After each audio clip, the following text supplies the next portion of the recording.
ஸ்ரீ ஆண்டாள் திருவடிகளே சரணம்.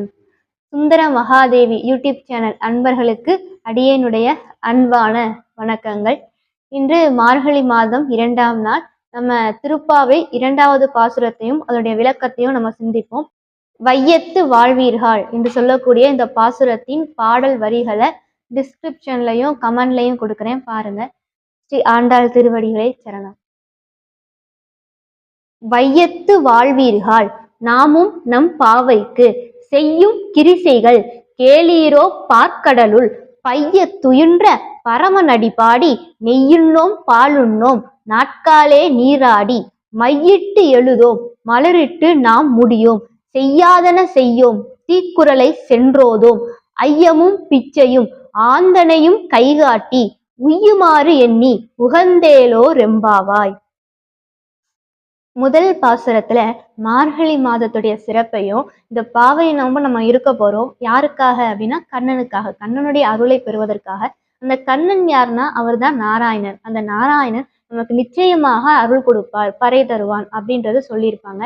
2வது பாசுரத்துல இந்த பாவை நோன்பு எப்படி இருக்க வேண்டும், இதற்கு என்னெல்லாம் செய்யணும் என்னெல்லாம் செய்யக்கூடாது என்கின்ற விரத விதிமுறைகளை நமக்கு சொல்றாங்க ஆண்டாள் நாச்சியார். முதல்ல ஆரம்பிக்கிற பொழுதே வையத்து வாழ்வீர்கள் அப்படின்னு சொல்லி ஆரம்பிக்கிறாங்க. இந்த உலகத்துல வாழக்கூடியவங்களே உங்க எல்லாருக்கும் இந்த பாவை நோன்பு இருக்கிறதுக்குரிய விதிமுறைகள், அந்த முறைகளை நான் சொல்றேன் அப்படின்னு சொல்லி ஆரம்பிச்சிருப்பாங்க.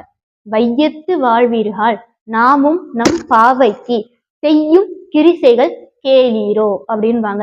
இந்த வையத்துல வாழக்கூடியவங்களே இந்த பாவை நோன்பு எப்படி இருக்க வேண்டும், அதற்கு என்னெல்லாம் செய்யணும் என்னெல்லாம் செய்யக்கூடாது என்கின்ற விரத முறைகளை சொல்றேன் கேளுங்கள் அப்படின்னு சொல்லி ஆரம்பிக்கிறாங்க ஆண்டாள் நாச்சியார். அடுத்து சொல்றாங்க, பார்க்கடலுள் பைய துயின்ற பரமன் அடிப்பாடி அப்படின்றாங்க. திருப்பார்கடலில் பள்ளி கொண்டு இருக்கக்கூடிய அந்த நாராயணருடைய பெருமையெல்லாம் போற்றி பாடணும் அப்படின்னு சொல்லி சொல்றாங்க.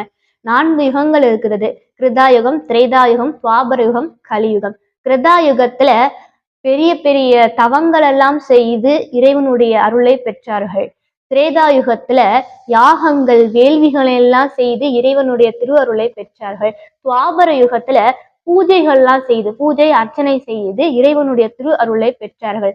ஆனா நம்ம இருக்கக்கூடிய அந்த கலியுகத்துல இறைவனுடைய நாமத்தை சொன்னாலே போதும், நமக்கு அவருடைய அருள் நிச்சயமாக பரிபூரணமாக கிடைக்கும். ஆண்டாள் நாச்சியார் பல பாசுரங்கள்ல பாடி பாடி பாடின்னு தான் சொல்றாங்க. வாயார பாடணும், வாயார போற்றி துதிக்கணும், அவரை பாடணும் புகழணும் அப்படின்னு தான் சொல்லியிருப்பாங்க. அவருடைய நாமத்தை சொல்லணும் அப்படின்னு தான் சொல்லியிருப்பாங்க.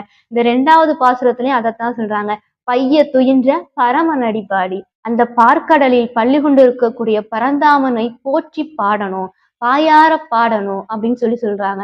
அடுத்து சொல்றாங்க, நெய்யுண்ணோம் பாலுண்ணோம் நாட்காலே நீராடி மையிட்டு எழுதும் மலரிட்டு ஞாம் முடியும் அப்படின்றாங்க. நெய்யுண்ணும் பாலுண்ணும். இந்த சித்திரகுப்த பூஜை அப்போ பால் சாப்பிடக்கூடாது அப்படிம்பாங்க. அந்த விரதம் இருக்கக்கூடியவங்க, சித்திரகுப்தருக்காக விரதம் இருக்கக்கூடியவங்க பால் சாப்பிடக்கூடாது அப்படிம்பாங்க. ஏன்னா அவர் கோமாதாவினுடைய மகனாக வந்தவர், அதனால மரியாதை செலுத்தும் விதமாக பால் சாப்பிட மாட்டாங்க. இந்த கிருஷ்ணர் அவரும் கோபாலன் தான், அதனால அவருக்கும் இந்த நெய் வெண்ணெய் இதெல்லாம் ரொம்ப பிடிக்கும். அதனால எல்லாமே அவருக்கு தான் நம்ம சமர்ப்பிக்கணும், அவருக்கு தான் படைக்கணும். அதனால இந்த நெய் உண்ணும் பால் உண்ணும் எல்லாமே அந்த கண்ணனுக்கே அப்படின்றதுக்காக நெய் சாப்பிட மாட்டாங்க, பால் சாப்பிட மாட்டாங்க. அதான் இந்த இடத்துல ஆண்டாள் நாச்சியார் சொல்றாங்க, நெய்யுண்ணோம் பால் உண்ணோம். நெய் சாப்பிடக்கூடாது, பால் சாப்பிடக்கூடாது. நாட்காலே நீராடி, காலையில பிரம்ம முகூர்த்தம்னு சொல்லக்கூடிய அதிகாலை பொழுதுலே எழுந்திருச்சு நீராடணும். மையிட்டு எழுதும், கண்கள்ல மை பூசிக்க மாட்டோம். மலரிட்டு யாம் முடியும், மலர் சூட்டிக்க மாட்டோம். ஏன்னா அந்த மார்கழி மாசம் பூக்கக்கூடிய எல்லா மலர்களுமே அந்த மாதவனுக்குத்தான் உரியது, அந்த கிருஷ்ணனுக்குத்தான் நாங்க சமர்ப்பிப்போம். அதனால மலர் இட்டுக்க மாட்டோம், நாங்கள் மலர் சூட்டிக்க மாட்டோம் அப்படின்னு சொல்றாங்க. அடுத்து சொல்றாங்க, செய்யாதன செய்யும் தீக்குறளை சென்றோதோம் அப்படின்றாங்க. செய்யக்கூடாத விஷயங்களை எல்லாம் நாங்க செய்ய மாட்டோம். தீக்குறளை சென்றோதும், பிறர் மனம் துன்புறும்படியாக நாங்க பேச மாட்டோம், வரம்பு மீறி நாங்க பேச மாட்டோம். அவருடைய நாமத்தை மட்டும்தான் நாங்க பேசுவோம், அதை மட்டும்தான் நாங்க பாடுவோம், அவரை மட்டும்தான், அவருடைய பெருமைகளை மட்டும்தான் பேசுவோம். அதை தவிர வேறு சொற்களை நாங்கள் பேச மாட்டோம், தீய வார்த்தைகளை நாங்கள் பேச மாட்டோம் அப்படின்னு சொல்றாங்க. ஐயமும் பிச்சையும் ஆந்தனையும் கைகாட்டி உய்யுமாறு எண்ணி உகந்தேலோ ரெம்பாவாய் அப்படின்றாங்க. ஞானிகளுக்கும் ஏழைகளுக்கும் முடிஞ்ச அளவுக்கு நம்ம தான தர்மங்கள் செய்யணும். நம்மளால இயன்ற அளவுக்கு அவங்களுக்கு வேண்டிய உதவிகள நம்ம செய்யணும் அப்படின்னு சொல்றாங்க. ஆக இந்த 2வது பாசுரத்துல பாவை நோன்பு இருக்கக்கூடியவங்க என்னெல்லாம் செய்யணும், என்னெல்லாம் செய்யக்கூடாது அப்படின்ற விதிமுறைகள ஆண்டாள் நாச்சியார் நமக்கு ரொம்ப அழகாக சொல்லியிருக்கிறாங்க.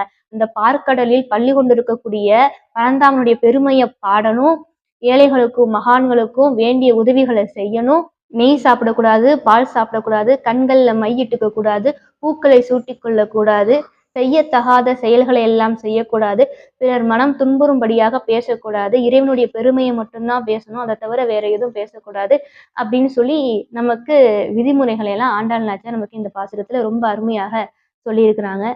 ஸ்ரீ ஆண்டாள் திருவடிகளே சரணம். தொடர்ந்து திருப்பாவை பாசுரங்களின் விளக்கங்களை காண சுந்தர மகாதேவி யூடியூப் சேனலை சப்ஸ்கிரைப் பண்ணிக்கோங்க. உங்க நண்பர்களுக்கும் ஷேர் பண்ணுங்க, லைக் அண்ட் கமெண்ட் பண்ணுங்க. நன்றி.